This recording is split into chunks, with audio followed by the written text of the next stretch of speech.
Welcome to another collaboration between FirstDown Playbook and USA Football for another All22 Tuesday. And on our show today, myself, Keith Grabowski from USA Football, Charlie Coiner, former NFL coach, founder and CEO of FirstDown Playbook, and our content coordinator and analyst at USA Football, Zach Dunn. Guys, great to have you here today. Fired up to be here, Keith. A lot of good football to talk about this week. Can't wait, Keith. Absolutely. Well, we'll get going right away.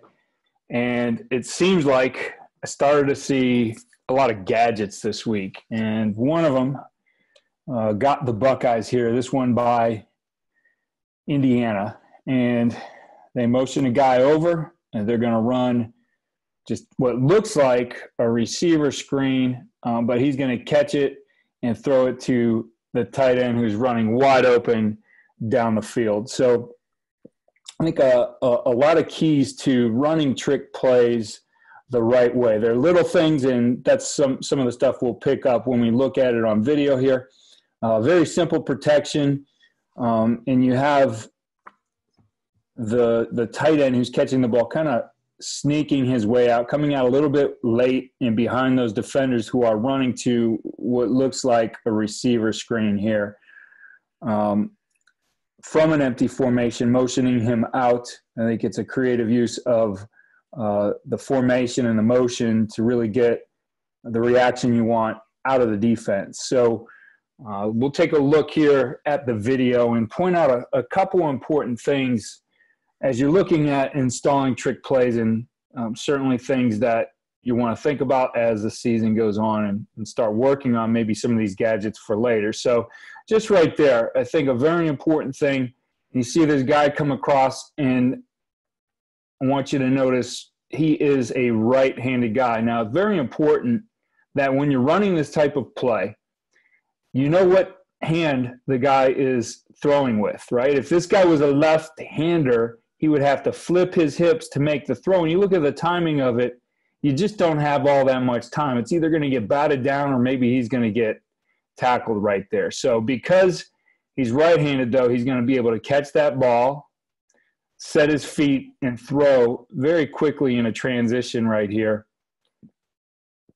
I think the other thing, too, is, again, you have guys coming out like they're blocking. That tight end then can slip this, and it's probably a good thing that he got that wide open because they catch up with him real quick here.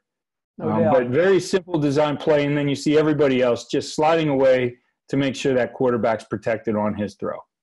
And depending on which side of the ball you're looking at it, if you run it back, Zach, you'll see they were bringing the nickel off of the slot, and they were in pretty much zero, I guess, or some type of zone coverage because the free safety had to go over and cover number 2, or that tight end would have got caught, no doubt about it. But one of the things that jumped out to me, the first week we did these plays, we talked about how, these plays out on the perimeter, how you were really taking your gaps and you were moving them outside from inside. And really, if you look at this play right here, and freeze it, Zach, when the guy catches the ball from the quarterback. Right here, now there are no gaps, but you've got like 5 Ohio State defenders. What it allowed them to do, it's almost like we used to call it the old crap tight end fall down play on the backside, which Indiana got picked in this game, and somebody, Temple, I believe, ran it for a touchdown. But what it allows them to do is sneak the tight end kind of out the backside. In other words, a lot of these plays, when you run on the screen, the guy blocks first and then releases. Well, in this situation right here, it's almost like the tight end's a backside tight end. So they give him an opportunity to kind of sneak out. So yeah, it was interesting. I don't know that I'd ever, now, like Keith is saying, that ball better get out because you got, 5 guys with the hair on fire coming at you and only one blocker. So you go get the first one, the rest are on the guy throwing it. Yeah, I think the formation here is interesting, Keith, because it appears there are 12 personnel here with the 2 tight ends at the bottom of the screen, and they go empty, which the defense is going to match with base 3 here. And what happens is, you can see right here, they're obviously bringing feel pressure. So you got the safety rolling down over top of the number 2. Now, one of these linebackers, I'm assuming that they have no prior experience doing this, but you would think, right here when the formation flips, one of these linebackers has to drop back and play the deep third here. So I'm guessing that's why we have a coverage bus, because you see the weak side DN right here drop. You know, like he's going to be a number 3 dropper or something. Yep. So I have no clue. I mean, this is a really great formationing here from the offense, use of formation and personnel. Plus, you know, just a great trick play here from Indiana. You know, the other thing I found in this game, I think, Charlie, you pointed it out to me earlier in the week or sometime this weekend, is one of Ohio State's touchdowns was actually the play we highlighted from the Browns last week too. So we had that bunch formation with the stretch play away, and it worked out the same way for the Buckeyes with I think they were you know, in the red zone, and got a nice gain out of it. And you know, so we, as we point out these plays, I mean, again, there's things that we're starting to see over and over again, even if it's at different levels. Exactly. And people, I mean, coaches have been copying coaches for 1,000,000 years and will for another 1,000,000 years, which is why we do what we do at FirstDown Playbook. That's right. Somebody runs it. Simple. Somebody runs it, we draw it, and somebody else will go run it. So here we go. Another one from the Ohio State-Indiana game. This one on special teams. We haven't talked a lot of special teams here in our All-22, but pretty simple yet effective design here to be able to get a blocked punt and score more points for Ohio State. no doubt. This one got my blood flowing a little bit from old special teams. And my background's heavy in special teams. And, you know, the shield punt, as we call it, you know, with the 3 big dudes in the back, and they're not all big guys for Indiana, but a lot of coaching went into this. First of all, number 17, Olave, I think I'm saying his name right, Keith. You're an Ohio guy. Yeah, that's right. Tremendous athlete. I mean, he did it last year against Michigan. He's got an NFL career, if it's not as a receiver, as a blocker. So if you want to look at technique and how to take the ball off the foot, he's a guy to go look at it right now, because he's going to be doing it for a long time now. But the Ohio State coaches schemed this up so well. The first thing you need to know is that the punter for Indiana is a left-footed punter, and obviously they knew that. And so the trouble that a lot of coaches get into when they go to block punts, and of course it's different in the NFL than it is in high school and college, and you've got rugby and all of that. But the problem that I see a lot is that they try to get too many people to the block point. And all you do is you knock each other out of the way. You actually end up blocking each other. And sometimes you're running into the kicker, or somebody is bouncing off of another person. And so if you'll look at this, the way that the coaches had it schemed up, it's almost perfect. And I'll go left to right. And obviously this isn't to scale. I like to draw blocks up where you're looking obviously at the people on the inside that matter. So from left to right, 10 and 15 have no, if they weren't blocked, they wouldn't have blocked the punt. I mean, they, from the outset, knew that their job was just to go and make sure that 29 and 87 from Indiana were going to fan out, all right, because they were going to do that. 8 was also part of that deal on the left-hand side. So all he was doing is stepping to draw the block of 87, pop it out to where he could cover number 9 if there were some type of fake. All right, now, number 7, all right, if you'll look at this, and I didn't draw it up this way, 41 was lined up in a 2-point right over top of the snapper, and he shifted over at the last second. And what he did almost was just to make sure that, bless his heart, the snapper, who doesn't block anybody in shield punt anyway, just to make sure he could get out of there so he wouldn't get in the way. Because if he held him up, it was just going to screw everything up. So he got off to the left, let the snapper get out. And then it also, if there were some type of rugby deal, 96 shouldn't be able to get over there and get his hands on 7. So 7 is the key here. 7, 11, and 17 are all trying to get on to 69. And because one of the premises about shield punt. If you can ever get 4-on-3, then you've got a good situation. Well, Ohio State got it down to where they had it figured out to where they could get 3-on-1 or at least 2-on-1. And so 7 comes through unblocked, and 89 would have to pick him up. And so 7, you know, instead of going to the block point, really goes at 69 on his inside. A 9 understands that his job is to draw the guard, the left guard from Indiana. He draws that block, and 11 shoots B gap, and 17, Olave does an excellent job of not running the hump. He runs where 27 was, not where, you know, not where he is. And so when that gets, the edge gets cut down right there, which, you know, having right here, we'll see it on video, 11 actually stumbles, and, you know, 69 is really screwed up then because he's worried about his knees. 17 comes off the edge, and once again, executes perfect technique. 10 and 15 are just mad that the ball got out of the end zone before they could recover it. But let's take a look at the video. So little, you know, hard to see it from the, you know, all the techniques and everything right here. But if you'll look, the important parts to look at, now the punter didn't do himself any favors either. You know, if that's a 3-step punt. You know, he probably would think it's not, but it's a 3-step punt. And you better be getting that thing, and he drop steps and all that. All right, but I'm sure that Ohio State saw that too. But look at the technique of Olave first. I mean, from a standpoint of, I mean, no wasted motion here. Runs right through the block point, doesn't leave the ground, runs right through the ball. But if you'll look at, and it's hard to see, if you'll look at the left guy in the shield back here, all right, you'll see that he's got 2 people coming at him. See that one hits him high. He doesn't mean to stumble, the other guy, but one hits him low. He's got no chance to get out here on the edge right here. And so that just clears the way for Olave just to run right through the block point. I think I've seen Ohio State do this. I don't know who coaches this phase of their special teams, but they do an excellent job.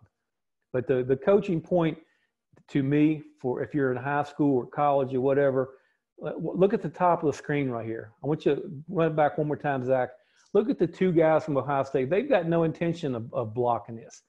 Too many guys, you know, this was designed for 3 people to go block this punt. Anybody else is just going to get in the way. And I think that's an important lesson to learn if you're, you know, if you're on special teams and you're trying to get punt blocks. This time from Syracuse, and we have Clemson showing up in what looks like is going to be a 2-high coverage and getting into a blitz here, a pressure that they can't block everybody. So they get into a 6-man right here. They get everybody covered up from what looks like a zone look. All you need in something like this is that little bit of hesitation from the quarterback, and you have a chance at getting home, and that's exactly what happens here. And I think a lot of this really is, again, what happens pre-snap, some of the look that they have pre-snap. You see that the linebackers walk out and are basically just outside of the offensive tackles, inside those wide defensive ends. Okay, number 11 is the key to this one. So he moves over to the middle, starts coming down, and really when you see this on film, I think the key to this thing is he starts to go like he's going to the left and is patient, and then just runs through the open gap that's left there from not having enough blockers here. So you're going to see that they pick up the 5, okay, but he's going to be able to get home. And, you know, this is the kind of stuff that Clemson does to people. I mean, great job of disguise here. Again, doing things that probably take away all the initial looks the quarterback is thinking that he has. His only shot on this would be to try to get a ball out if he could to the outside here, but just enough hesitation from what's going on in front of him that they're able to get to him with the blitz. So let's take a look at this pressure.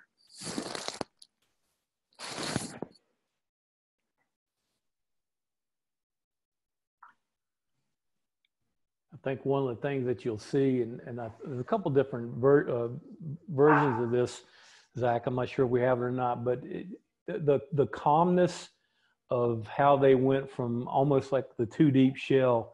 I mean, they just kind of walked, and it wasn't, it wasn't like any panic or anything like that. And it's now they're already there, but they actually did a little walking before that, and it looked like it was too deep. And there's some technique involved here that can go unnoticed too. If you look at the two backers coming that make the 5-man rush, they do a good job of keeping their width, because if they get all nosy down in there and actually make the guards, constrict, then that's just going to make it harder for the free safety to get there. And so everybody does a good job of knowing their assignment here and opening that A gap up for number 11. Yeah, I'd like to know what the quarterback's thinking here, because they're sliding the center to the 3-man side here, and it takes 2 for 3 to be hot. So right there, he sees 2 comes, so 3's got to be hot. I really don't know why just don't pull the trigger right there and just flip it out there. I mean, 2's coming. He knows that one of those guys is going to be unblocked. So do you think that maybe number 3 strong was supposed to break that off inside if it's a, that's a zero blitz. Yeah, exactly. Yeah, I mean, I have no clue what their hot would be, if it's a hook or if it's a slant. Obviously, they're running a stick concept, so it's kind of a hot already built in pre-snap. He looks that way. It's almost like he doesn't like it. I don't know if maybe that guy's in his face or what, but yeah, I mean this. Well, you would think, he's basically going to read that backer over there to be able to throw, right? I mean, because the depth of the safety. I mean, he's coming down, but there's still the opportunity to get the ball out. But, that brings up another great point of, like you said, pre-snap. We'll go back to the front of this video right here. They're showing too high, so, he's probably not thinking that one high safety or 2 high safety is coming. Yeah, I think they lulled him to sleep. Yeah. So, I'm thinking, I don't know. Quarterback's probably thinking here too strong is, that linebacker 47 and one of those guys lined over number 2 or 3. And that gets back to, like I was saying, there's if you would look at the video from a little bit earlier, I mean, it was about as 2 looking as it can be. And I'll encourage anybody that is a repeat listener and watcher here, go back and look at Clemson versus Texas A&M, and you'll see a lot of the same. There's a lot of disguising going on here. In other words, this poor quarterback might have been working on some other looks all week, and then all of a sudden he gets a new one from those guys at Clemson. This is interesting because last year Clemson was loaded with defensive linemen. They had those 4 studs. I think 3 of them went in the first round. So, this year they're pretty young on the defensive line. It looks like Venables has gone to almost like an odd front a lot from the first up wash. It's a lot of 3-down stuff. A lot of safeties, a lot of backers on the field now. I think it's him just adopting the scheme a bit because he's pretty young on the defensive line. Go back to the drawing for a second. We pointed this out. We pointed this out against Texas A&M. Look at the numbers on that drawing right there on defense. There's 140 on the field. Now I know that doesn't mean everything in college football, but there's a lot of there's a lot of linebackers and a lot of DBs on that football field right now. Yeah. So, I think it's a great job of Venables just adopting the scheme. Okay, let's take a look then at our next play. And this one we have from the Washington Redskins. When you look at it, you might think that you're watching a high school wing T team because it definitely has that flavor to it. But nice little concept here. We first talked about something like this last year. We had the Cleveland Browns running something very similar. Now, the concept that they used was the power scheme. You're going to see a trap here, a kick out. But really, either of those were really effective in this particular concept. Yeah, Key, this is a pretty common formation and motion and everything for the Redskins, sort of similar to what McVay and Kyle Shanahan and a few of those guys do with the bunch set with the jet motion here. But like you said, Key, this is like a long trap. This is honestly like an old double wing team like I played in high school. This is almost like a tackle trap, except for it's a guard trap, right? But what I like here is how the jet motion influences that defensive end. So I'm sure prior to this game, and I know he's seen it on film, that jet motion is going to widen that defensive end because he wants to play that. He was trying to make a play on that jet sweep, so it makes the guards walk a lot easier. But really, it's just like a common, a G scheme or a long trap scheme here where they're faking the jet and hand the ball underneath to 15 on a long trap right here inside. We'll take a look at the video. It's a little bit easier to see with the video right here. See how that jet motion just widens that defensive end so much. He's trying to play the jet right here. Once he sees the jet's not there, well, it's already too late. He's already too far upfield. Nice easy kick out there for the guard. Tight end. It's almost the same thing we saw the Browns do a couple weeks ago, wasn't it? In preseason, maybe. That was actually last year, Charlie. You drew the diagram up for us. It was somewhere towards the second half, maybe middle of the second half of the season. Yeah, see, this is a common concept for guys like Gruden and Van Shanahan right here, and I'm sure it's more common around the NFL too, but I see these guys run a lot, right here, fake the jet, then usually run the toss play right here, crack toss. So fakes the jet, kind of almost fakes the toss, hands the ball back underneath, and just toying with the defense right here with a lot of false keys. Fake the jet, running back going opposite, almost fake the flip. Yeah, he does. Let him hand the ball off and watch quarterback. He still fakes the flip. That's a lot of stuff going on pre-snap right there. Watch your linebackers. Yeah, let's watch the backers here. They have no clue where the ball is. Watch at 54 right here, Jalen Smith, and he has no clue what's going on. Yeah.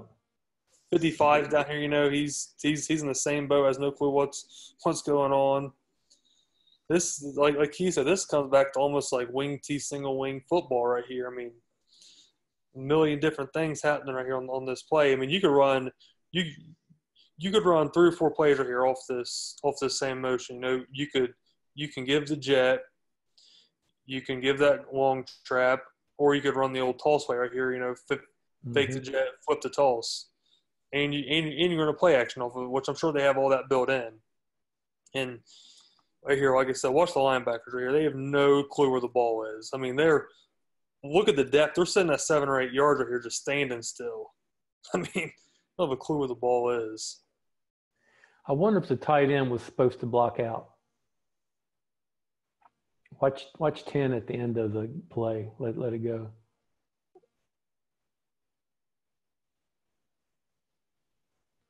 It's like somebody did something wrong. I don't know. You would think that the corner would have to take the pitch, but I guess yeah. Yeah, I don't know. MDM. I don't know if 10's mad at himself. I don't know if he's supposed to fake that jet and try to get upfield maybe to get a block on the edge, and I have no clue. But I remember last year watching, I think it was the 49ers Lions. I noticed Shanahan was using jet motion to run counter because it was widening the defensive end. This is another great example of that. Now we point out all the good stuff, and you guys have been part of this type of offense. I have not, but I'm sitting here looking at the ball handling, and you don't do that just twice to get it down timing wise, though. There's a lot of ball handling goes into that. Like I said, the timing of the jet's perfect, right there. Perfect. Then he fakes the jet. You can see him kind of fake the pitch almost. Hand the ball off underneath, and like you said, Charlie, even after he hands the ball off underneath, he still gives a fake right here. It's the old Brett Favre after the exactly deal. Exactly. Yeah, the teaching the quarterbacks this is distinctly different than teaching them a turnaround handoff to somebody coming downhill. Having coached in a wing tee early in my coaching career, I remember when we'd go to our mesh period with those guys, I'd tell them, man, you're just doing a dance down here. You gotta memorize all these steps and footwork and what your hands are doing, and there's a lot to it. And you're right, Charlie. That does take some time on task and work and practice.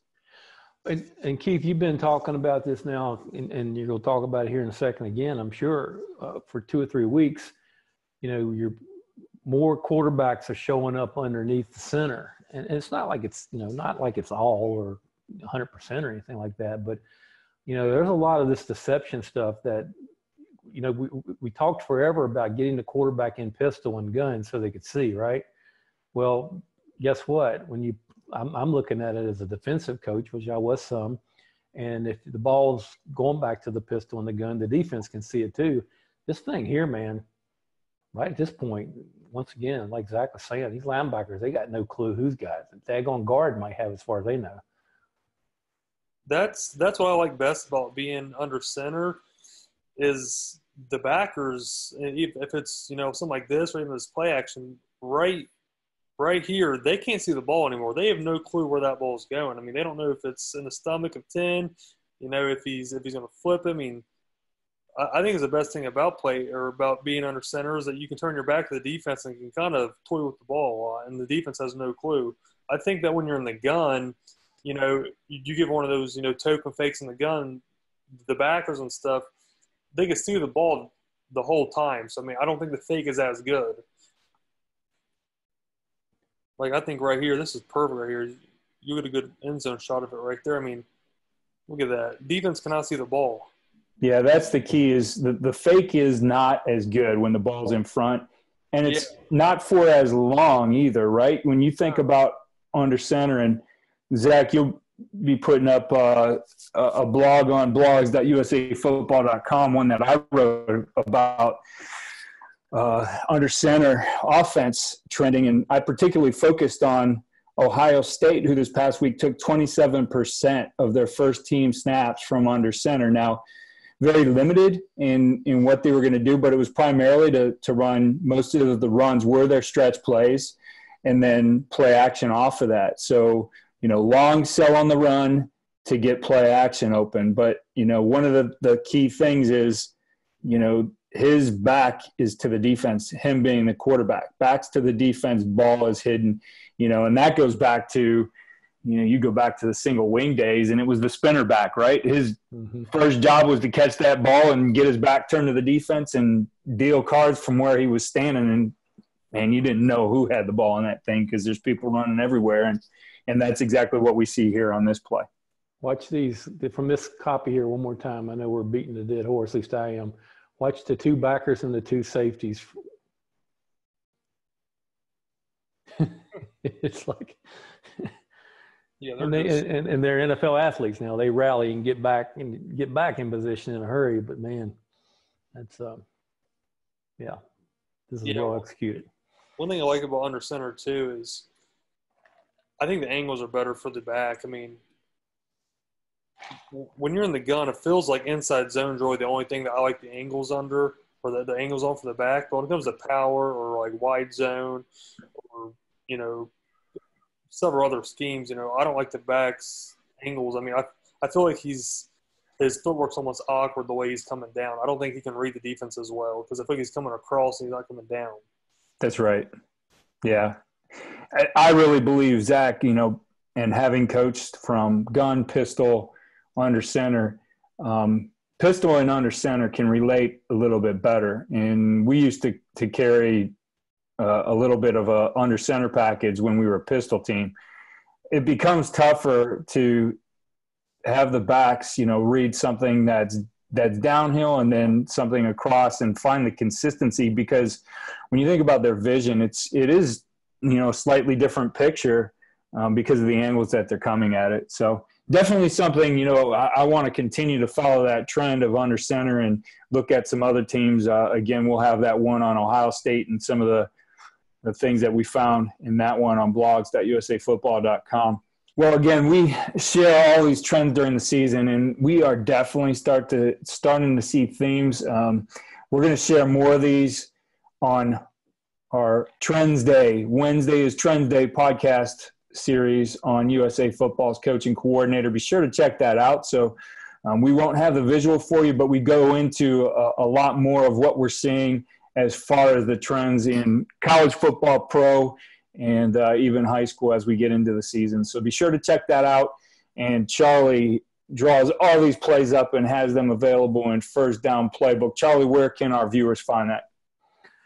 If you're a member, you can find it at firstdownplaybook.com, and then we would encourage you to come visit us at our coaches community site at blog.firstdownplaybook.com, and we oftentimes put a lot of them on there too.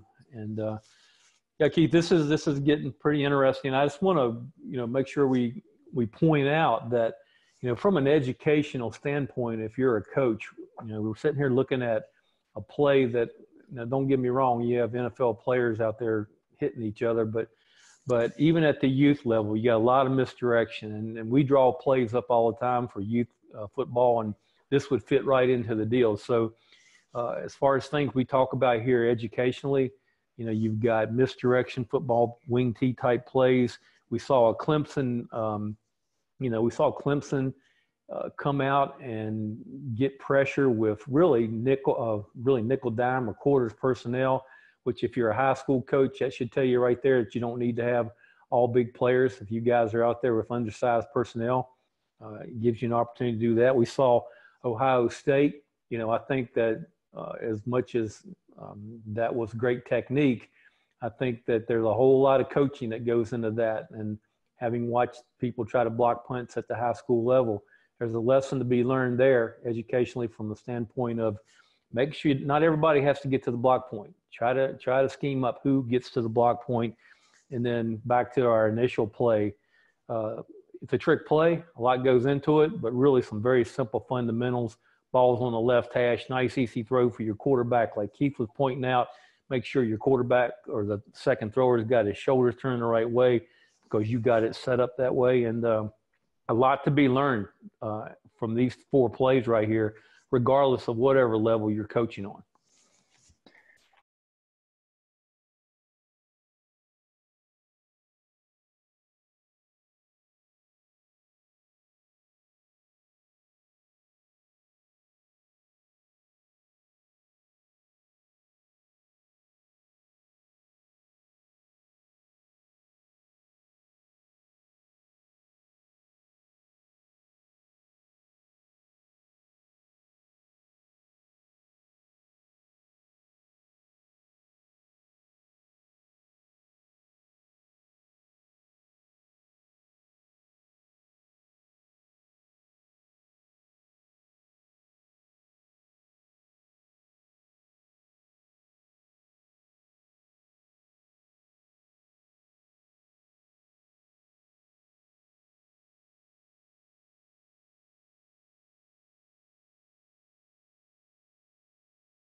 Guys, I'm really enjoying this season, and it's Tuesday, so that means only 2 more days till we start this cycle over again. So I look forward to seeing what's coming up this week in football, and we'll talk about it again next week.